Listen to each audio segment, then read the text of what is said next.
Guys, tanawa rin yung mga statement no ni President Ferdinand Marcos Jr. guys no regarding atong sa baha no. Una nga picture guys kay kaning yung statement bitaw regarding atong kita mo siguro matong baha ay katong mga basura bitaw guys nga naglutaw-lutaw no sa suba. Kuan to sa Paranaque dito to guys, so daghan kay nga basura mo na sa isla tanaw no nya tanawang statement ni President Ferdinand Marcos Jr. guys nga yar pong gi-share ang yang sayang nakita no nga katuda nga mga basura nga nakita sa pictures nga naglutaw-lutaw kay dili daw to gikan sa Paranaque, gikan daw to sa lain-laing lugar. So okay kay nga statement guys no, tanaw po na ikaduha guys nga statement regarding yapon sa baha no kaning sa una ko no guys kay ang baha is taga dughan or sa dibdib ko no nya karon kay sa tuhod na lang ko no, di ba?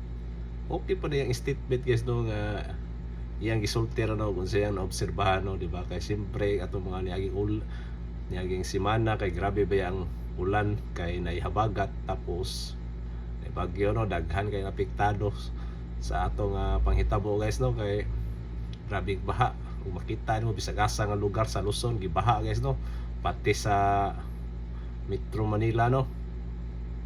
Pero kaning statement sa atong presidente guys ba yara yun ang ipakita sa ato ang mga ordinaryong Pilipino kung unsa siya ka inutil, unsa siya ka irresponsible nga leaders atong naso no, di ba? Dapat yung statement unta na guys nga tabangan ta mo maghatag ta ninyo gayo daan ta, di ba? Ato sa action after sa nahitabo kay kabalo man ta nga wala biya sa nanganda maning baha guys nga upat ta mo ta sa katuig ganing pagka presidente niya, di ba? Nga dapat master na siya ng mga andam na lang kung mabot na ng habagat o bagyo, di ba? Dapat na si plano daan nga before na maigo na nga mga kalamidad naka-ready na lang mga relief goods, mga responders katong mo rescue guys no, ready na tanan ba kay para at least kung maigo magani siya kayo walay mga madamage kayo or wala gyud mamatay nga na ba, ayaha naman ng mag-aksyon niyang mga kaniyang gobyerno kung humalatanan daghan na kay guba, di ba? Naglutaw-lutaw na tanan balay, mga sakyanan, mga gamit pa diha, di ba, sa baha.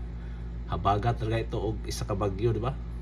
Pero ang damis grabe kayo tapos klaro gyud guys nga ang iyang mga flood control projects sa una nga gipanghambog ay puro ra istorya o gipakita gyud pod sa kaning baha nga grabe kayo nga ang corruption kay naa gyud, di ba?